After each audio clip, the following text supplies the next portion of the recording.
You know that feeling when you look at a doll and it just feels off? Like a chill just runs right down your spine? Well, the idea of haunted objects is nothing new, right? It's as old as ghost stories themselves. But today, we're diving into a pretty modern legend, one that's been absolutely captivating and terrifying people all over the internet. This is the story of the cursed LABUBU doll. So let me just ask you this straight up. Can a toy take your life? I mean, it sounds completely ridiculous, right? Something straight out of a horror movie. And your first instinct is to just say, of course not. But according to this viral tale we're about to unpack, the answer is a chilling and very definitive yes. So where does a story like this even begin? Well, like so many unsettling tales, it all starts with something that seems totally innocent, a really unique doll and its brand new owner. Okay, so let's set the scene. We're in Shanghai, and I want you to meet a woman named Mi Lin. Now, everyone who knew her said she was just this super kind, gentle person. She actually worked in a toy shop, which was a perfect fit for her, because she had this passion for collecting unique dolls from all over the world. Her life was, by all accounts, completely normal. Until, well, it wasn't. So one day, this limited edition collection of LABUBU dolls shows up at her shop, and they are a huge hit.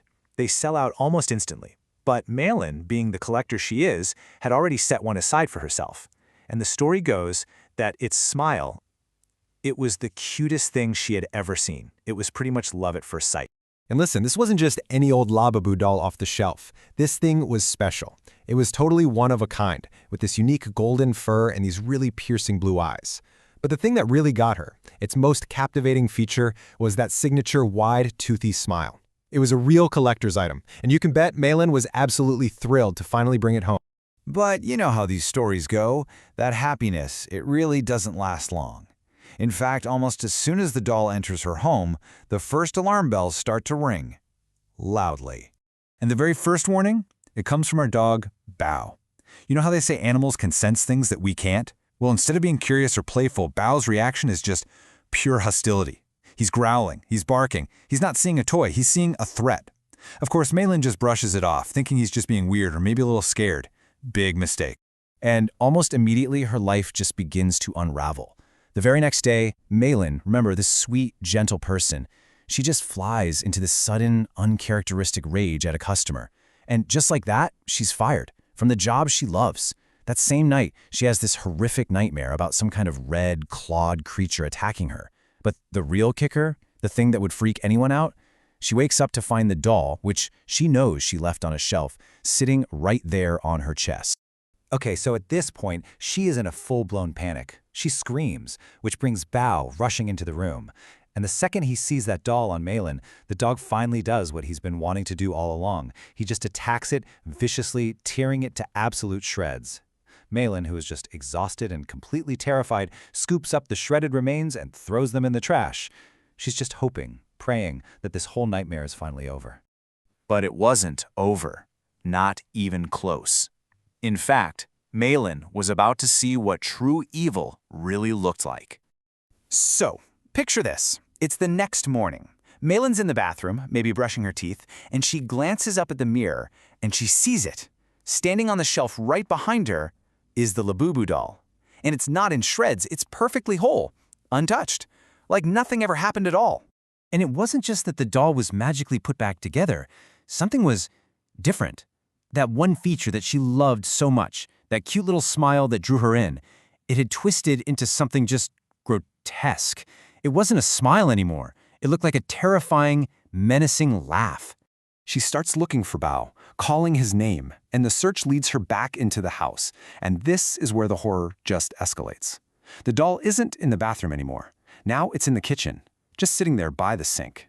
And its hands, and its wide, toothy smile, they're stained with something red. And this is the moment the story takes its darkest possible turn. Malin looks underneath the sink, and she finds Bao's body. He'd been mauled to death. The implication is it's undeniable, and it is absolutely horrifying. So at this point, we're way past just a haunted doll. For Malin, this has become a literal fight for her life against what feels like an endless, unstoppable curse. So, in total desperation, what does she do? She turns to the internet. And what she finds is shocking. She's not alone. There are news reports popping up from all over the world detailing these bizarre, terrifying events. Stories of LABUBU dolls biting people, curses that lead to losing your job, getting sick, and even death. Her personal nightmare was actually part of some twisted global phenomenon. Okay, so now she knows she has to do something drastic. She takes the most decisive step she can possibly think of. First, she burns the doll until there is literally nothing left but ash. Then, she seals those ashes in a jar. And finally, she takes that jar and throws it into a nearby river. This was it, her final, desperate attempt to end this curse for good. She even calls her sister to tell her everything that happened, convinced that she's finally safe, that the nightmare is over. But the story doesn't end there, because the very next morning, Mei-Lin is found dead in her apartment. And why? Because lying right there beside her body was the golden LABUBU doll, perfectly intact. The curse wasn't broken. It had just claimed its final victim. This whole terrifying story has led to all sorts of theories online, with people trying to explain the sheer power of this curse.